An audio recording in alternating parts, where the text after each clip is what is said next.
नमस्कार दोस्तों, मैं पारुल चौहान आप सभी का स्वागत करती हूं आपके अपने प्यारे से परिवार रोजगार विद अंकित में। कैसे हैं आप सभी? उम्मीद है अच्छे होंगे। नीतू, निशु, आंचल, करण, रिया, संजना, सुजीत, पुनीता, अभी, हर्षवर्धन, अमित, अनित, मृन्मय, और उसके बाद में विकास, अभिजीत, गौरव, आनंद, मनीष, पांडे, सभी को मेरी तरफ से गुड इवनिंग, नमस्ते, राधे राधे, राम राम, शस्त्र काल। प्यारे प्यारे बच्चों, कैसे हैं आप सभी? उम्मीद है आप बहुत अच्छे होंगे।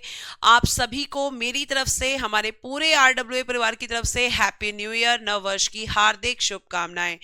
आप सभी इस साल ये रिजोल्यूशन लें कि हमें जो है इस बार नौकरी लेनी है और हर हालत में लेनी है, और ईश्वर करे आपका ये रिजोल्यूशन जो है बहुत ही जल्द पूरा हो। इस साल आप सभी को नौकरी मिले, आप सभी के घर में खुशियां आए, यही मेरी तरफ से आपके लिए नव वर्ष के लिए विशेष हैं। तो आप सभी अब जल्दी से लाइव जुड़ जाएं ताकि हम क्लास को स्टार्ट कर सकें। आप जानते हैं कि कल की क्लास में मैंने आपको लास्ट आर्टिकल पढ़ाया था। अभी हमारा चैप्टर चल रहा है संसद, हम इसको आज कंप्लीट कर लेंगे, यानी कि पार्लियामेंट। और आप जानते हैं कि इसमें मैंने कल आपको जो पढ़ाया था वो पढ़ाया था आर्टिकल नंबर 108, है ना? ये हमने कल कंप्लीट किया था। बताइए अनुच्छेद 108 में क्या पढ़ाया था मैंने आपको? आप मुझे जल्दी से कमेंट बॉक्स में बताएंगे। अब मैं बता दूं आपको आर्टिकल 109 इसमें क्या कहा गया है। तो इसमें बेटा जी जो धन विधेयक है, यानी कि जो मनी बिल होता है, धन विधेयक जिसे हम कहते हैं मनी बिल, ध्यान से सुन लीजिएगा। धन विधेयक जिसको आप कहते हैं मनी बिल, इसके बारे में दी गई है विशेष प्रक्रिया। इसके लिए दिया गया है स्पेशल प्रोसीजर, है ना? विशेष प्रक्रिया दी गई है, इसकी स्पेशल प्रोसीजर इसमें दिया गया है।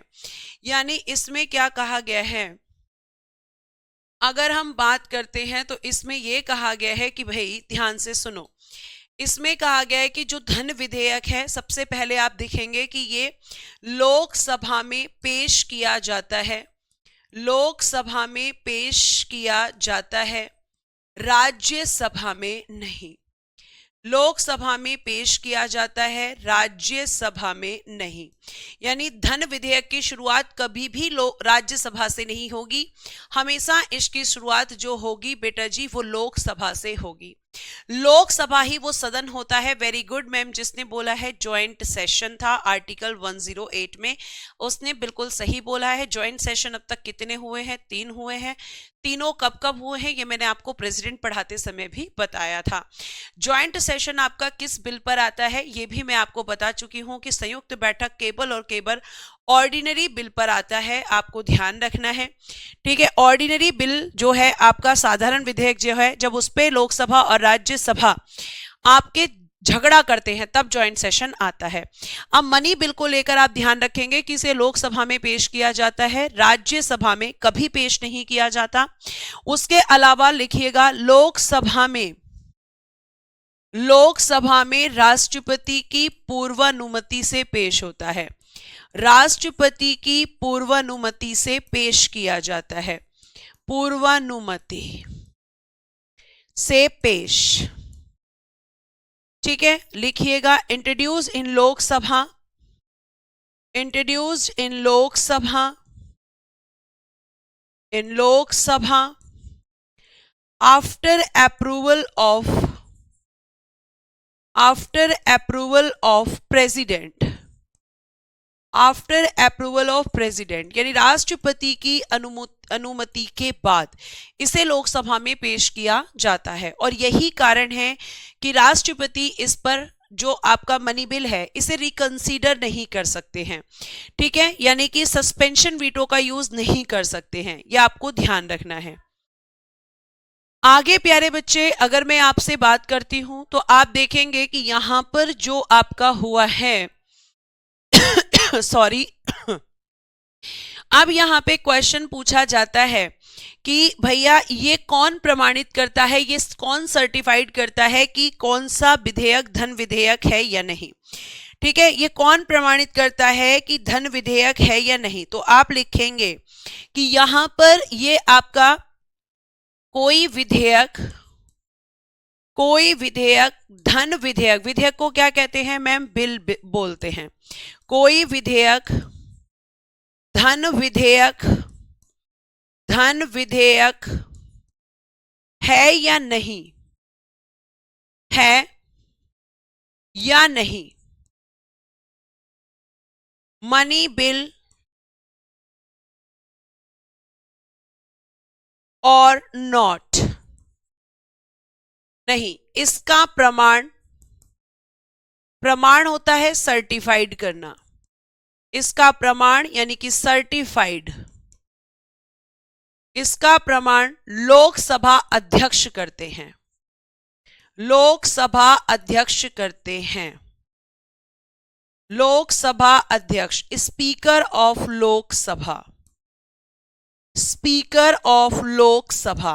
कोई विधेयक धन विधेयक है या नहीं, इसको कौन प्रमाणित करता है, तो स्पीकर ऑफ लोकसभा, लोकसभा अध्यक्ष करते हैं। ये बात आपको बेटा जी ध्यान रखनी है, ठीक है, कि कौन सा बिन मनी बिल होगा, ये आपको ध्यान रखना है। इसके बारे में आपका कौन प्रमाणित करता है, तो आप कहोगे लोकसभा के अध्यक्ष ही मैम प्रमाणित करते हैं, ठीक है। उसके अलावा यहां से आपको एक क्वेश्चन और पूछा जाता है, डेफिनेशन ऑफ मनी बिल किसमें दिया गया है, धन विधेयक की परिभाषा, धन विधेयक की परिभाषा, definition of money bill,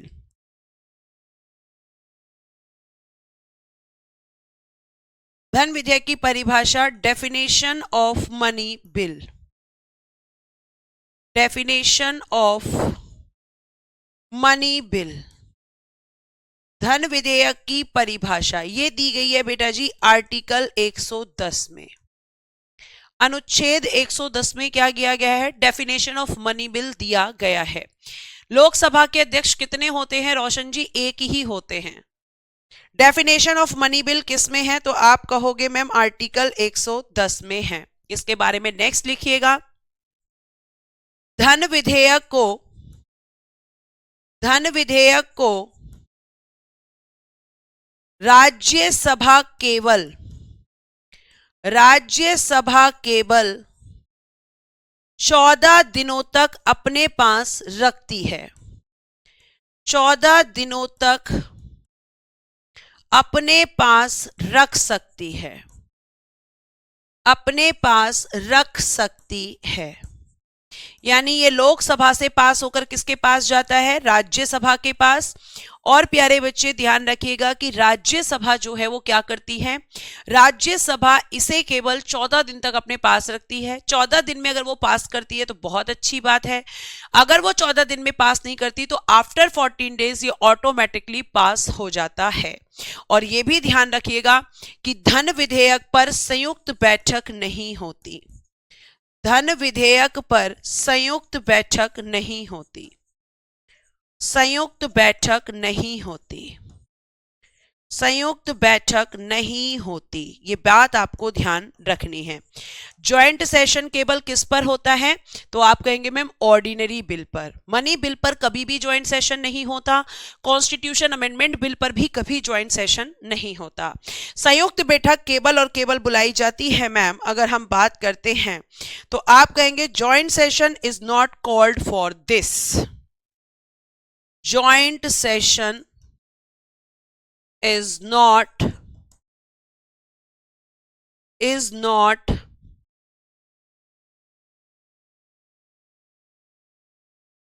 called for money bill,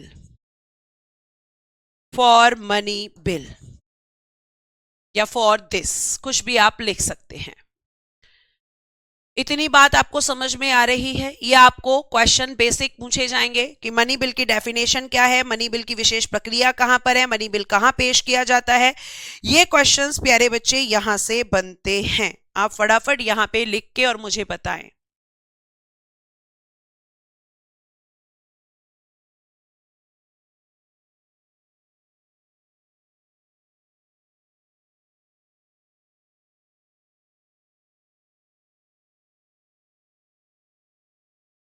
ठीक है, आगे चल सकते हैं। आगे देखिए, अब बेटा आगे अगर हम बात करते हैं तो आर्टिकल नंबर 112, क्योंकि 111 में आपको पढ़ा चुकी हूं, इसमें क्या है, तो इसमें मैम बजट की परिभाषा, लेकिन बजट आपका संविधान नहीं कहता। संविधान कहता है वार्षिक वित्तीय विवरण। वार्षिक वित्तीय विवरण प्यारे बच्चे, annual financial statement, annual financial statement, statement, ठीक है। इसकी क्या दी गई है, वार्षिक वित्तीय विवरण की परिभाषा दी हुई है मैम, इसकी डेफिनेशन दी हुई है। अब आप बहुत अच्छे से जानते हैं कि जो आपका बजट है, ठीक है, अगर हम बात करते हैं बजट की डेफिनेशन परिभाषा, तो बजट हम कहते हैं आम भाषा में, लेकिन संविधान इसको क्या कहता है, संविधान में इसको कहता है वार्षिक वित्तीय विवरण। संविधान इसको कहता है वार्षिक वित्तीय विवरण। जो बजट शब्द है, लिख लेना, ओहो, जो बेटा जी आपका बजट शब्द है, ये वाला शब्द, ये वर्ड संविधान में नहीं है। बजट शब्द संविधान में नहीं है, संविधान में है एनुअल फाइनेंशियल स्टेटमेंट। इसको तो हम आम भाषा में बोलते हैं बजट। ध्यान से, ठीक है, थोड़ा ध्यान से सुने, बहुत अच्छे से आपको सुनना है क्योंकि यहां से क्वेश्चंस बनते हैं, यह आपको ध्यान रखना है। वार्षिक वित्तीय विवरण यानी एनुअल फाइनेंशियल स्टेटमेंट शब्द का प्रयोग आपके संविधान में किया गया है। अगर मैं आपसे बोलूं कि किसे कहते हैं भारतीय बजट का पिता, फादर ऑफ इंडियन बजट, भारतीय बजट का पिता किसे कहा जाता है, तो आप कहेंगे फादर ऑफ इंडियन बजट, वो कहा जाता है, एक अंग्रेज है James Wilson. Father of Indian budget उसको कहा जाता है बेटा जी, तो आप कहेंगे जेम्स विल्सन को, क्योंकि उसने भारत का पहला बजट पेश किया था और वो किया था 1860 में। 1860 में पहला बजट पेश किया था किसने, आप कहोगे जेम्स विल्सन ने, इसीलिए इसे कहा जाता है भारतीय बजट का पिता, ठीक है। आगे सुनिए, नेक्स्ट आप यहां देखेंगे कि स्वतंत्र भारत का बजट किसने पेश किया, स्वतंत्र भारत का प्रथम बजट किसने पेश किया, प्रथम बजट पेश, तो प्यारे बच्चे इंडिपेंडेंट इंडिया का फर्स्ट बजट किसने पेश किया था, और एक पूछा जाता है गणतंत्र भारत यानी कि रिपब्लिकन इंडिया का प्रथम बजट किसने पेश किया। ये दो क्वेश्चंस यहां पर बनते हैं। तो आपको मैं बता दूं कि स्वतंत्र भारत का आर.के. षणमुखम चेट्टी जी ने किया था इंडिपेंडेंट इंडिया का फर्स्ट बजट पेश, और आपका रिपब्लिक इंडिया का जॉन मथाई इन्होंने किया था 1950 में, और इन्होंने क्या था 1947 में। तो ये बात आपको ध्यान रखनी है, ये बेसिक से क्वेश्चंस होते हैं लेकिन एग्जाम्स में पूछ लिए जाते हैं, ठीक है, ये आपको ध्यान रखना है। उसके बाद में प्यारे बच्चे अगर हम बात करते हैं बजट के बारे में, तो आपको मैं बता दूं कि जो बजट है जिसे संविधान कहता है वार्षिक वित्तीय विवरण, तो इसको पेश कौन करता है, अगर आपसे क्वेश्चन पूछे तो आप कहेंगे वित्त मंत्री, फाइनेंस मिनिस्टर इसको पेश करते हैं, वित्त मंत्री द्वारा पेश राष्ट्रपति के कहने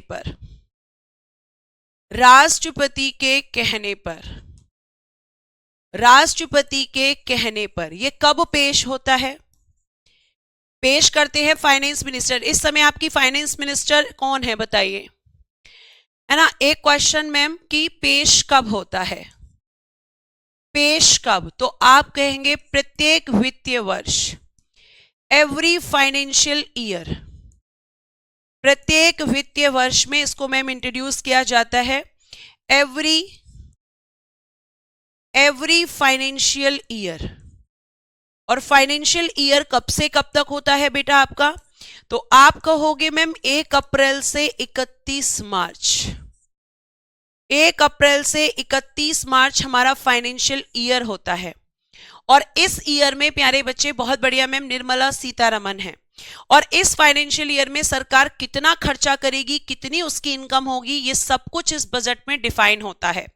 कि जैसे एजुकेशन सेक्टर में कितना खर्चा होगा, ठीक है, डिफेंस सेक्टर में कितना खर्चा होगा, हेल्थ सेक्टर में कितना खर्चा होगा, ये सब मतलब पूरे एक साल का स्टेटमेंट सरकार आपको दे देती है कि कहां से उसे इनकम होगी और कहां से उसके खर्चे होंगे, कहां पर उसे खर्च करना है, कितना खर्च करना है, ये सब प्यारे बच्चे आपका बजट में डिफाइन कर दिया जाता है। ये आपको ध्यान रखना है, ठीक है। उसके बाद अगर मैं आपसे बात करती हूं, प्रथम महिला वित्त मंत्री कौन थी, बताइए। प्रथम महिला वित्त मंत्री, फर्स्ट फीमेल फाइनेंस मिनिस्टर, अगर आपसे पूछा जाए first female finance minister, first female finance minister, finance minister ये कौन है, तो आप कहोगे ma'am first female finance minister थी इंदिरा गांधी जी, इंदिरा गांधी जी। और वर्तमान में आपकी वित्त मंत्री कौन है,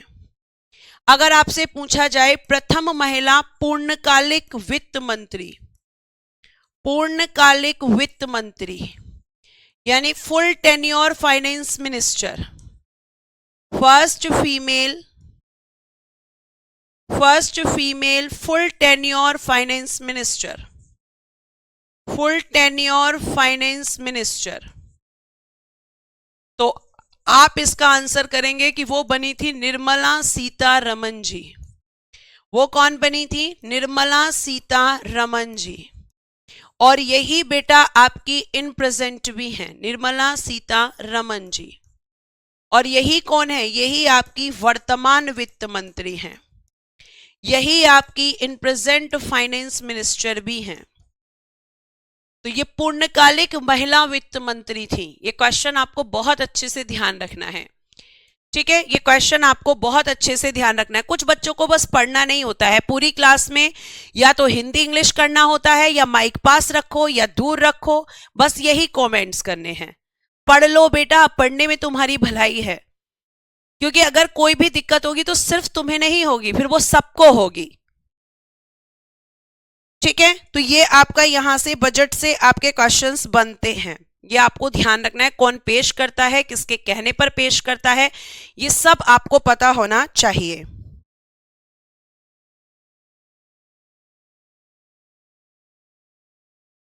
ठीक, नेक्स्ट आपका आर्टिकल 117, इसमें है बेटा जी वित्त विधेयक, वित्त विधेयक, फाइनेंशियल बिल, फाइनेंशियल बिल। और वित्त विधेयक आप लिखेंगे, इसे लोकसभा में पेश किया जाता है, लोकसभा में पेश। और इसकी इसमें क्या दी गई आर्टिकल 117 में, परिभाषा, definition, definition of financial bill, definition of financial bill. चलिए फटाफट लिखिए।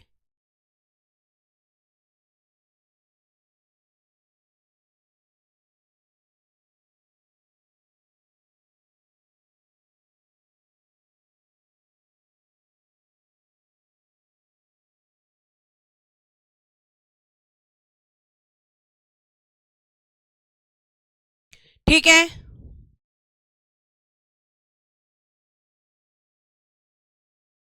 इतनी बात समझ में आई। अब आपके संसद से कुछ और प्रश्न बनते हैं, जैसे आपका एक क्वेश्चन बनता है जिसे हम कहते हैं प्रश्नकाल। प्रश्न, पहले बिल के बारे में बात करते हैं। बिल, तो आपके यहां पर 3 तरह के बिल होते हैं। पहला होता है साधारण विधेयक, जिसे आप कहते हैं मनी बिल, साधारण विधेयक, money bill, sorry ordinary bill, I am really very sorry, ordinary bill. और इस बिल से जो क्वेश्चंस बनते हैं वो लिखिएगा। पहला क्वेश्चन बनता है कि ये बिल कहां पर पेश होता है, तो लिखिएगा संसद के किसी भी सदन में पेश, संसद के किसी भी सदन में पेश, सदन में पेश हो सकता है। Introduce in either house of parliament, introduced in either house of parliament, either house of parliament. और बेटा जी इसका दूसरा पॉइंट है कि इसी बिल पर क्या आता है, इसी पर संयुक्त बैठक, इसी पर विवाद होने पर, इसी पर विवाद होने पर संयुक्त बैठक बुलाई जाती है, संयुक्त बैठक बुलाई जाती है क्योंकि इसमें लोकसभा और राज्यसभा दोनों को इक्वल पावर्स होती हैं, बुलाई जाती है। ठीक है, झगड़ा होगा तो यहां पे जॉइंट सेशन आएगा, ये आपको ध्यान रखना है। अगर मैं आगे प्यारे बच्चे आपसे बात करती हूं तो आप यहां पे ध्यान से सुनेंगे। एक आपका ऑर्डिनरी बिल हो गया, दूसरा मैंने आपको बता चुकी हूं तो इसको दोबारा नहीं बताऊंगी, मनी बिल, इसके बारे में सब कुछ मैं लिखवा चुकी हूं। धन विधेयक, ये कहां पर पेश होता है, राज्यसभा में कितने दिन रहता है, मनी बिल को सर्टिफाइड कौन करता है। थर्ड आपका होता है constitution amendment bill, amendment bill लिखिएगा, संविधान संशोधन विधेयक, संविधान संशोधन विधेयक।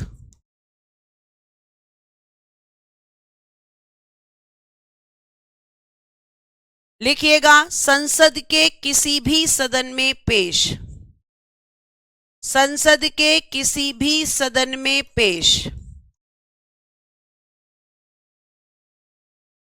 Introduce in either house of parliament. ठीक है, इसकी इंग्लिश ये लिखी है, लिख लेना। नेक्स्ट, क्या इस पर संयुक्त बैठक आती है, जॉइंट सेशन होता है, तो आप कहेंगे मैम जॉइंट सेशन नहीं होता। दोनों सदनों से, दोनों सदनों से, दोनों सदन मतलब लोकसभा और राज्यसभा, दोनों सदनों से विशेष बहुमत यानी 2/3 बहुमत जिसको हम कहते हैं, पारित होना अनिवार्य। अगर नहीं होगा तो फिर यह बिल कैंसिल हो जाएगा, फिर यह बिल कैंसिल हो जाता है, पारित होना अनिवार्य। तो ये 3 तरह के बिल होते हैं और मैं ऑलरेडी बता चुकी हूं कि इस बिल पर किसी भी वीटो शक्ति का प्रयोग नहीं, किसी भी वीटो शक्ति का प्रयोग नहीं हो सकता, बल्कि राष्ट्रपति बाउंड है इस बिल को साइन करने के लिए, प्रयोग नहीं, क्रॉस का मतलब है नहीं। ठीक है बेटा, जो क्वेश्चन पूछे जाते हैं उनसे रिलेटेड क्वेश्चन पूछोगे तो तुम्हारा कुछ भला भी होगा, आलतू फालतू के क्वेश्चन पूछने से कोई फायदा नहीं होने वाला। आलतू फालतू के तुम जितने क्वेश्चन पूछोगे उससे तुम्हारा कोई फायदा नहीं होने वाला, क्योंकि एग्जाम के पॉइंट ऑफ व्यू से वो इंपॉर्टेंट ही नहीं है। ठीक है, वीटो पावर मींस जाके देखिएगा गोहिल प्रेसिडेंट में। आगे देखिए, आगे प्यारे बच्चे आपका एक होता है प्रश्नकाल। संसद में आपको बता दूं तो एमपी क्वेश्चन पूछते हैं। कौन पूछता है क्वेश्चन? एमपी। किससे पूछते हैं? मिनिस्टर से। किससे पूछते हैं बेटा जी? मिनिस्टर से। प्रश्नकाल को कहते हैं इंग्लिश में क्वेश्चन आवर। इसमें आपके एमपी मिनिस्टर से क्वेश्चन पूछते हैं और इसका जो समय रहता है, समय यानी टाइमिंग रहती है, वो क्या रहती है? तो इसका टाइम होता है बेटा जी 11 बजे से लेकर और 12 बजे तक। और इसमें बच्चा आपके कितने प्रश्न पूछे जाते हैं? तो इसमें मैम 3 तरह के प्रश्न होते हैं। 3 तरह के प्रश्न, जिसमें आप कहेंगे पहला होता है तारांकित प्रश्न यानी स्टार्ड क्वेश्चन। स्टार्ड क्वेश्चन, इस पे क्या बना हुआ होता है? तो मैम इस पर स्टार बना हुआ होता है, इस तरीके से, ऐसे। और जैसे ही मिनिस्टर इसको देखता है तो वो कहता है कि भैया स्टार्ड क्वेश्चन है, इसलिए मौखिक उत्तर दूंगा, यानी ऑरल फॉर्म में आंसर दिया जाता है। आंसर कैसा होता है? Oral answer. ठीक है। दूसरा होता है बेटा जी अतारांकित प्रश्न, इस पर स्टार नहीं होता है, अनस्टार्ड क्वेश्चन, अनस्टार्ड क्वेश्चन। और आपको मैं बता दूं कि इसका जो आंसर होता है वो रिटन में होता है, लिखित उत्तर, रिटन में आंसर होता है, रिटन आंसर। और एक होते हैं बेटा जी अल्प सूचना प्रश्न, शॉर्ट टर्म क्वेश्चंस, जिसमें बहुत कम दिनों के अंदर नोटिस देकर क्वेश्चन पूछे जाते हैं। अल्प सूचना प्रश्न, short term question, short term question. और इनका भी उत्तर कैसा होता है? मौखिक, ऑरल आंसर दिया जाता है। बस आपको इतना ही ध्यान रखना है कि प्रश्न काल का समय कितना होता है, और प्रश्न काल में अगर हम बात करते हैं तो आपके कितने तरह के क्वेश्चंस पूछे जाते हैं। ये ही प्यारे बच्चों आपको ध्यान रखना है कि ये आपका क्वेश्चंस बन सकते हैं। ठीक है। अगर आपको यहां तक बात समझ में आई हो तो एक बार थम्स अप करें।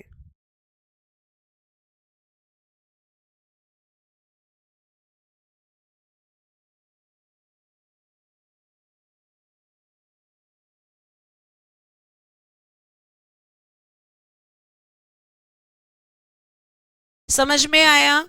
0 आवर भी बता दो मैम। चलो बिल्कुल बताऊंगी बेटा, क्योंकि वहां से क्वेश्चन आता है।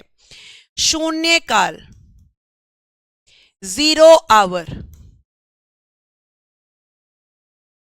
0 आवर के बारे में बेटा अगर हम बात करते हैं तो इसको 0 आवर जो नाम दिया है वो किसने दिया है? तो आपकी मीडिया ने, मीडिया ने। ठीक है, मीडिया ने इसे नाम दिया है 0 आवर। इसे बेटा जी प्रश्न उत्तर सत्र भी कहते हैं, प्रश्न उत्तर सत्र, क्वेश्चन आंसर आवर भी इसको कहते हैं, क्वेश्चन आंसर आवर। ठीक है। और इसका जो समय है वो कितना है? तो मैम 12 बजे से लेकर और 1 बजे तक ये क्वेश्चन पूछा जा सकता है कि प्रश्न काल के तुरंत बाद कौन सा काल शुरू होता है? तो शून्य काल। कौन सा काल शुरू होता है? तो मैम शून्य काल।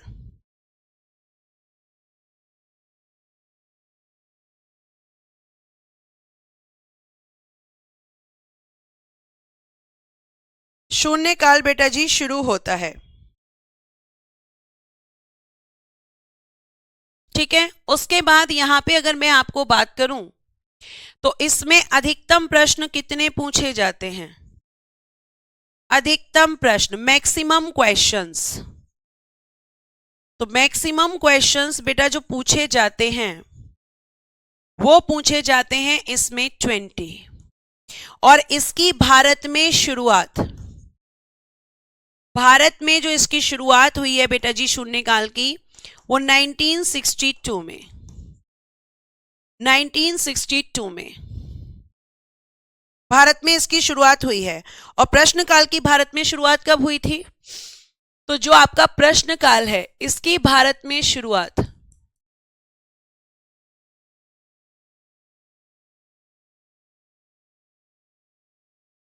भारतीय परिषद अधिनियम,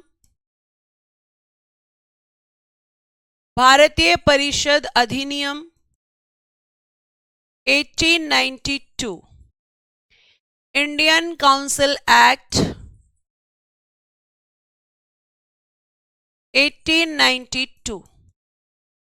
और लास्ट में आपको इसमें बताने जा रही हूं अविश्वास प्रस्ताव।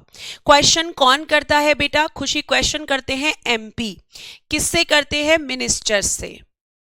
जब ये सेशन चलते हैं, जब ये आवर्स आपके चलते हैं तो उसमें आपके मिनिस्टर से क्वेश्चंस पूछने वाले जो व्यक्ति होते हैं वो होते हैं एमपी।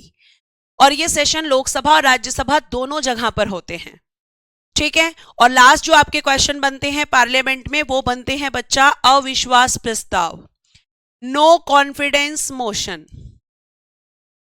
अविश्वास प्रस्ताव, no confidence motion, no confidence motion.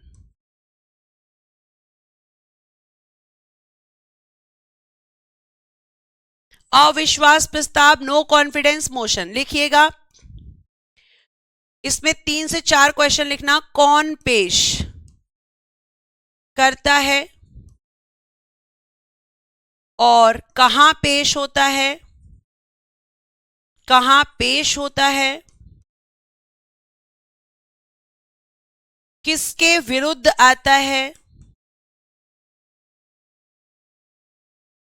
किसके विरुद्ध आता है, विरुद्ध मतलब अगेंस्ट, किसके विरुद्ध आता है, लोकसभा में पास होने पर क्या होता है, लोकसभा में पास होने पर क्या होता है, और नेक्स्ट है पेश करने के लिए लोकसभा के कितने सदस्यों का समर्थन, पेश करने के लिए लोकसभा के कितने सदस्यों का समर्थन, सदस्यों का समर्थन यहां पर चाहिए होता है। ये क्वेश्चन पूछा गया है, एसएससी ने प्रीवियस ईयर में पूछा है। अब मैंने क्वेश्चन बनाकर आपको बताया है और क्वेश्चन के फॉर्म में आप जब देखेंगे तो देखो कौन पेश करता है, तो बेटा जी इसको लेकर आती है हमेशा ओपोजिशन पार्टी, यानी हम कह सकते हैं विरोधी दल। जैसे आपकी बीजेपी के खिलाफ लेकर आए कांग्रेस, तो आप कहेंगे ओपोजिशन पार्टी लाती है मैम, ऑपोजिशन पार्टी इसको पेश करती है, ठीक है। कितने सदस्यों का समर्थन चाहिए होता है पेश करने के लिए, 50 सदस्यों का। जब लोकसभा के 50 मेंबर्स ऑपोजिशन पार्टी को सपोर्ट करेंगे तब जाकर ये पेश होगा, ठीक है।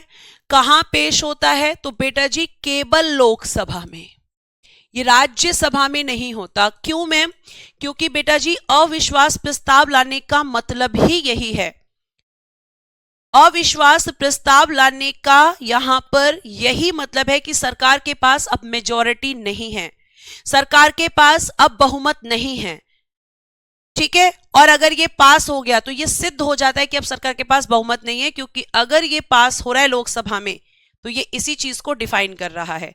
अगर पास नहीं होगा तो फिर तो कोई फर्क ही नहीं पड़ेगा, ठीक है। किसके विरुद्ध आता है, तो आप समझ ही गए होंगे, सत्ताधारी दल, रूलर पार्टी के अगेंस्ट आता है। रूलर पार्टी के अगेंस्ट कौन लेकर आता है, अपोजिशन पार्टी, ऑपोजिशन पार्टी। और लोकसभा में अगर पास होता है तो सरकार को त्यागपत्र देना पड़ता है, सरकार को त्यागपत्र देना पड़ता है, देना पड़ता है। सरकार का मतलब किससे है ma'am, PM and council of ministers, bracket में लिख लेना, पीएम और काउंसिल ऑफ मिनिस्टर्स, यानी सरकार गिर जाती है। क्योंकि इसका पास होना प्यारे बच्चे अगर हम बात करते हैं तो इसका पास होने का मतलब है कि सरकार अब मेजॉरिटी में नहीं है, क्योंकि मेजॉरिटी कहां प्रूफ होती है, लोकसभा में। और जब ये लोकसभा से ही पास हो रहा है इसका मतलब सरकार अब मेजॉरिटी में नहीं है, एमपी उसके सपोर्ट में नहीं है। तो ये क्वेश्चंस यहां से बनते हैं अविश्वास प्रस्ताव से। अगर यहां तक प्यारे बच्चे आपको समझ में आया हो तो प्लीज एक बार थम्स अप करें, एक बार थम्स अप करें फटाफट।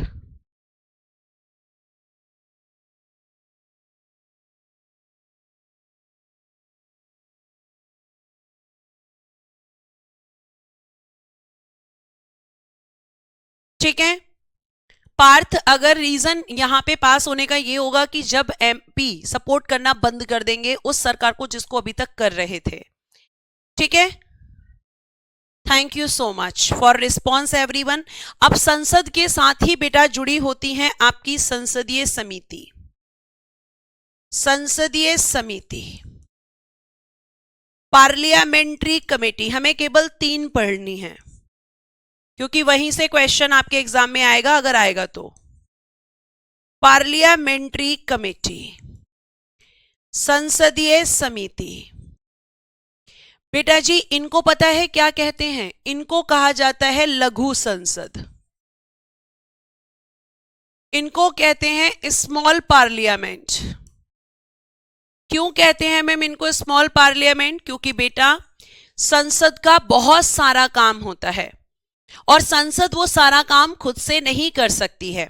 जैसे आपने देखा था संविधान सभा, तो संविधान सभा ने बहुत सारी समिति बनाई थी क्योंकि संविधान सभा का काम बहुत सारा था, बहुत सारा मैम काम था। यहां पर पीएम किसको त्यागपत्र देते हैं? राहुल, राष्ट्रपति को। ठीक है, तो लघु संसद क्यों कहते हैं इनको? क्योंकि मैम पार्लियामेंट का बहुत सारा काम होता है और पार्लियामेंट सारा काम खुद से नहीं कर सकती है और इसीलिए पार्लियामेंट क्या करती है कि कमेटी बना लेती है और कमेटी बनाकर अपना काम उनको सौंप देती है ताकि काम अच्छे से हो सके। ठीक है, तो लघु संसद भी इनको कहा जाता है। और आपकी जो पार्लियामेंट्री कमेटीज होती हैं बेटा ये 2 प्रकार की होती हैं, 2 टाइप्स। एक तो होती है बेटा जी स्थाई समिति और एक होती है बेटा जी तदर्थ समिति, जिन्हें आप कहते हैं एडहॉक कमेटी। इन्हें कहते हैं परमानेंट कमेटी। परमानेंट मतलब जो हमेशा काम करती रहती हैं, जिनके केवल मेंबर चेंज होते हैं लेकिन ये हमेशा काम करती हैं। ठीक है, और तदर्थ समिति बेटा जी एडहॉक कमेटी किसको कहते हैं? तो मैम एडहॉक कमेटी कहा जाता है ऐसी कमेटी को जो विशेष कार्य के लिए बनाई जाती है, विशेष कार्य के लिए गठित, और उनका काम होने के बाद फिर वो खत्म हो जाती हैं। जैसे मान लीजिए किसी एग्जाम में करप्शन हुआ और वो करप्शन सामने आ गया, तो करप्शन सामने आने के बाद प्यारे बच्चे क्या होगा कि उस करप्शन की जांच के लिए कमेटी बना देंगे और जैसे ही वो कमेटी अपना काम खत्म करेगी वो कमेटी भी खत्म हो जाएगी। तो उसको कहते हैं एडहॉक कमेटीज। और परमानेंट कमेटीज कौन सी होती हैं? जो मैम हमेशा काम करती रहती हैं, जो कभी खत्म नहीं होती। जैसे परमानेंट कमेटीज में आप एक यहाँ पे क्वेश्चन आपसे पूछा जाता है और उस कमेटी को हम कहते हैं आपका, सबसे पहले कमेटी लिखिएगा प्राक्कलन समिति। ठीक है, क्वेश्चन बनता है यहां से संसद की सबसे बड़ी समिति कौन सी होती है? तो इसको कहते हैं बेटा जी एस्टीमेट कमेटी। आपके एग्जाम में जितना क्वेश्चन आएगा केवल उतना ही मैं आपको बताऊंगी। प्राक्कलन समिति बेटा लिखना संसद की सबसे बड़ी समिति है, संसद की सबसे बड़ी समिति।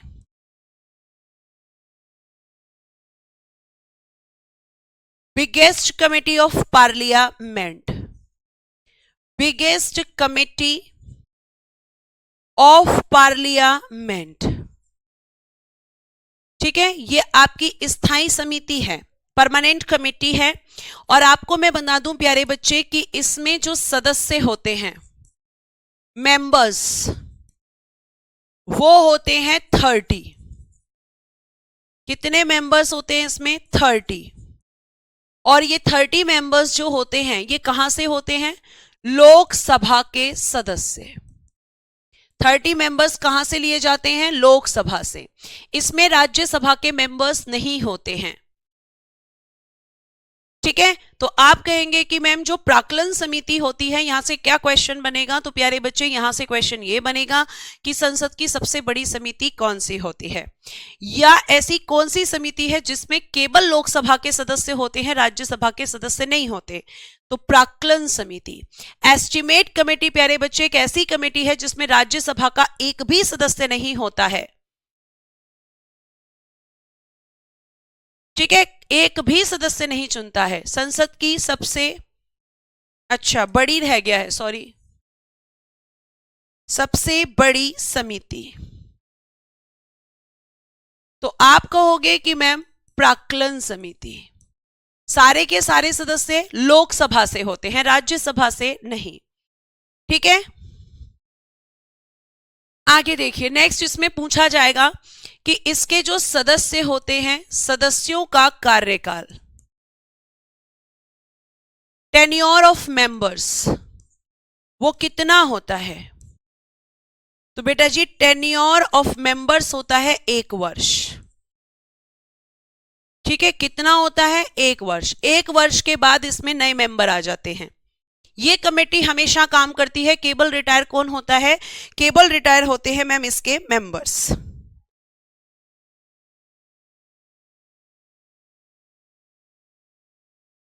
ठीक है, और इसका गठन कब हुआ था? इसे फॉर्म्ड कब किया गया था? तो मैम ये फॉर्म्ड की गई थी 1950 में।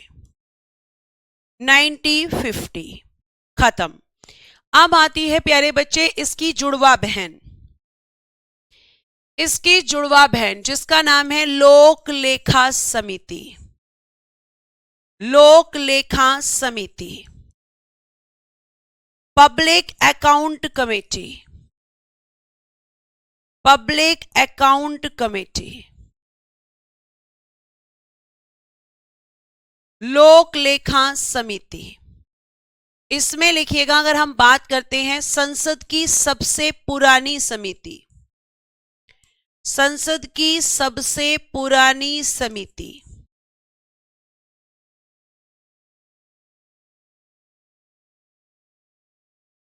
ओल्डेस्ट कमिटी ऑफ पार्लियामेंट,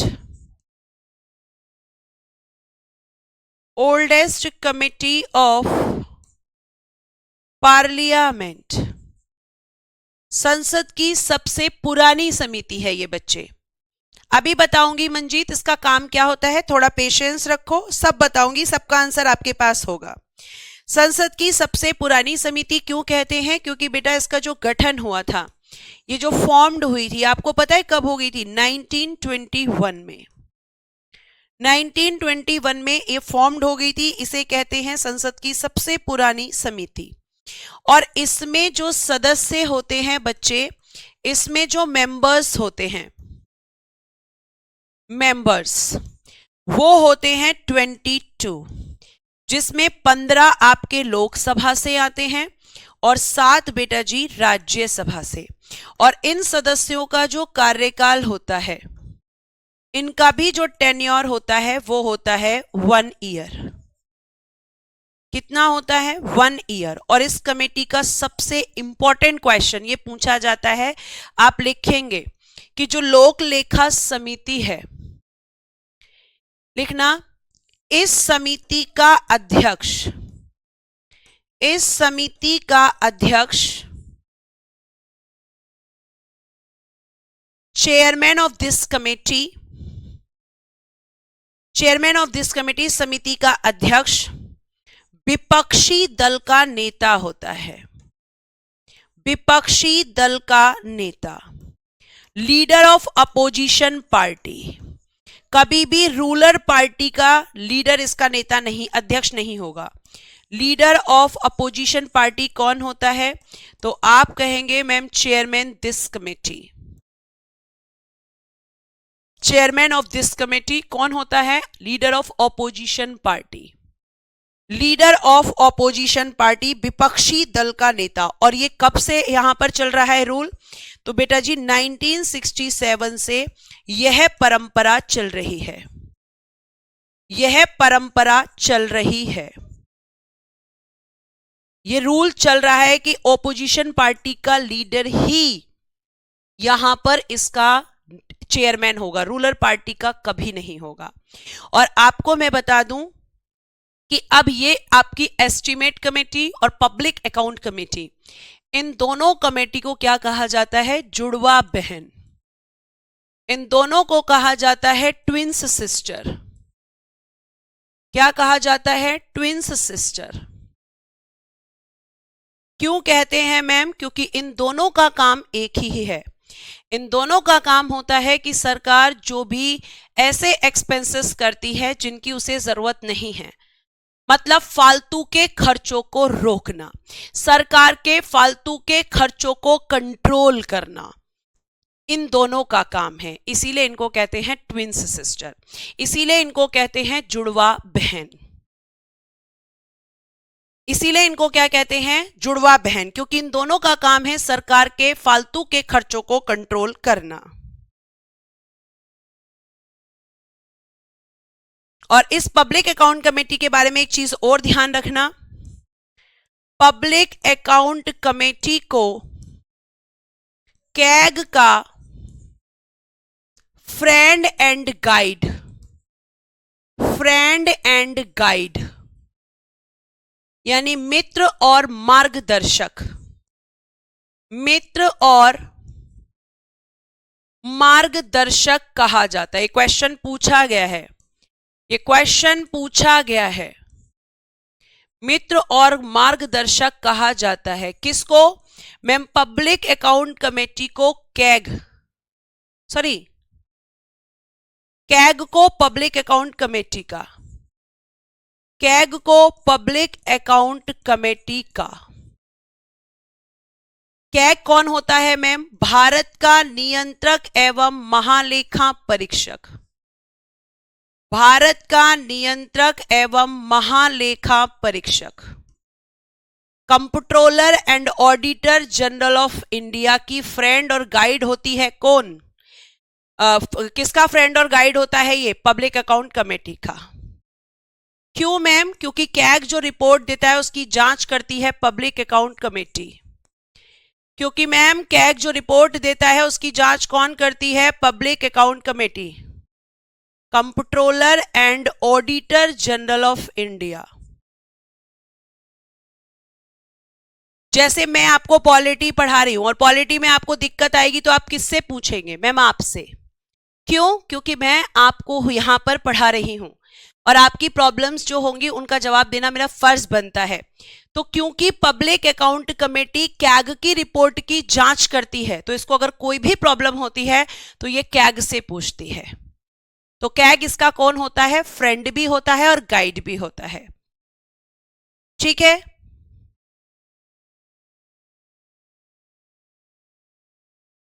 हाँ लास्ट लिखिएगा सार्वजनिक उपक्रम समिति, लास्ट लिखिएगा सार्वजनिक सरकारी उपक्रम समिति या सरकारी या सार्वजनिक उपक्रम समिति।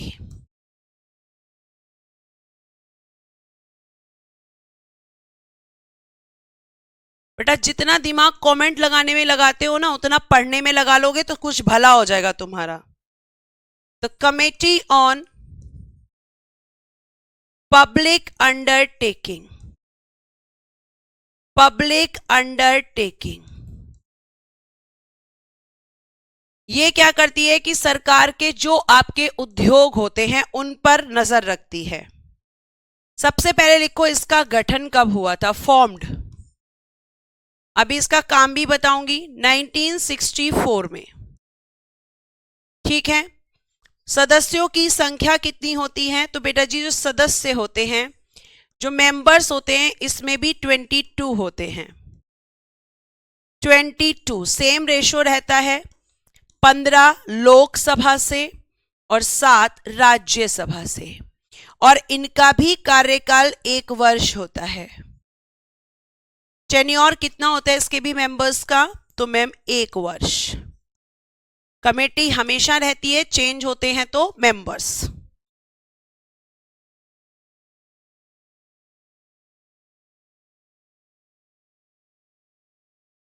ठीक है, अब इसका काम क्या होता है? तो देखो यहां क्या लिखा है, सार्वजनिक उपक्रम या सरकारी उपक्रम समिति, मतलब सरकार के जो कंपनीज होती हैं, जो उद्योग होते हैं, तो उनमें आपका प्रॉफिट हो रहा है या नहीं हो रहा है? प्रॉफिट हो रहा है या नहीं हो रहा है? लॉस हो रहा है तो क्यों हो रहा है? क्या वो कंपनियां सरकार के नियमों के हिसाब से काम कर रही हैं या नहीं कर रही हैं? ये सब देखना किसका काम होता है? इस कमेटी का। यानी सरकार के जो उपक्रम होते हैं, जो उद्योग होते हैं, उन पर नजर रखना किसका काम है? इस कमेटी का। हमें केवल यही 3 कमेटी पढ़नी है, इससे ज्यादा नहीं पढ़ना है। आर्टिकल 123 आकाश बेटा मैं पढ़ा चुकी हूं। आप रेगुलर क्लासेस नहीं करते हो, आप लोगों की सबसे बड़ी कमी यही है ना। अब मैं आ जाती हूं रिवीजन स्लाइड। चलो अब मुझे बताना सबसे पहले संसद का गठन किस आर्टिकल में है। संसद का गठन, लोकसभा का गठन, राज्यसभा का गठन, 3 आर्टिकल्स हैं, पूछे जा चुके एग्जाम्स में, इसलिए आपसे पूछा है। अब आर्टिकल 123 में क्या है, क्योंकि ये तो मैं आपसे पूछूंगी ना, मैं पढ़ा चुकी हूं। आर्टिकल 112 में क्या है, आर्टिकल 110 में क्या है, और नेक्स्ट मुझे बताइएगा आर्टिकल 109 में क्या है। देखते हैं अब क्या आंसर करते हो आप। नेक्स्ट बताना, धन विधेयक को राज्यसभा कितने दिन तक रोक सकती है। धन विधेयक को राज्यसभा कितनी बार रोक सकती है, कितनी बार रोक सकती है, सॉरी कितने दिन रोक सकती है, कितने दिन रोक सकती है। और नेक्स्ट बताना, हाँ, संयुक्त बैठक, इसका बताना आर्टिकल, कौन बुलाता है और अध्यक्ष कौन होता है, और किस विधेयक पर आता है, किस विधेयक पर, किस विधेयक पर, है ना। अब इनका ही कर लो आंसर, फिर कुछ क्वेश्चंस कल करा दूंगी क्योंकि टाइम होने वाला है। तो संसद का गठन आर्टिकल 79, लोकसभा 81, राज्यसभा 80, 123 में राष्ट्रपति द्वारा जारी अध्यादेश, राष्ट्रपति द्वारा जारी अध्यादेश, 112 में वार्षिक वित्तीय विवरण, वार्षिक वित्तीय विवरण, एनुअल फाइनेंशियल स्टेटमेंट, इसकी दी गई है मैम डेफिनेशन, परिभाषा। आर्टिकल 110 में धन विधेयक की परिभाषा, धन विधेयक की दी गई है परिभाषा। आर्टिकल 109 में मैम धन विधेयक के लिए विशेष प्रक्रिया, कि धन विधेयक केवल लोकसभा में पेश होगा, राज्यसभा में नहीं, और पेश होने से पहले किसकी अनुमति चाहिए, राष्ट्रपति की। धन विधेयक को राज्यसभा 14 दिन रोक सकती है, 14 दिन बाद ऑटोमेटिकली पास। 108 राष्ट्रपति, अध्यक्ष कौन होता है ज्वाइंट सेशन में, speaker of Lok Sabha, speaker of Lok Sabha. किस विधेयक पर आता है, साधारण ऑर्डिनरी बिल पर। अब कल हम शुरू करेंगे विधानमंडल, उससे पहले मैं आपको पढ़ाऊंगी संविधान संशोधन के लिए जो आपका चैप्टर है कॉन्स्टिट्यूशन अमेंडमेंट। संविधान संशोधन जो आपके किए जाते हैं वो किस किस तरीके से किए जाते हैं, छोटा सा चैप्टर है, मुश्किल से 10 मिनट, और उसके बाद हम शुरू करेंगे विधानमंडल। प्यारे बच्चों, अगर आप बहुत अच्छे से ध्यान से पढ़ेंगे तो चीजें समझ में आएंगी। थैंक यू खुशी, thank you so much. CAG भी पढ़ाऊंगी, पेशेंस रखिए, धीरे धीरे सब कुछ आप पढ़ लेंगे। कैग भी मैं आपको पढ़ाऊंगी, ठीक है। उसके बाद में अभी निर्वाचन आयोग आपको पढ़ाऊंगी। अब आपके जो टॉपिक रहते हैं विधानमंडल, supreme court and high court, panchayat और निर्वाचन आयोग और कैग, ये आपके मोस्ट इंपॉर्टेंट टॉपिक्स बचे हैं। आपसे मैंने बोला था कि जनवरी फर्स्ट वीक तक मैं खत्म करने का पूरा प्रयास करूंगी, उम्मीद है कि खत्म हो जाएगी।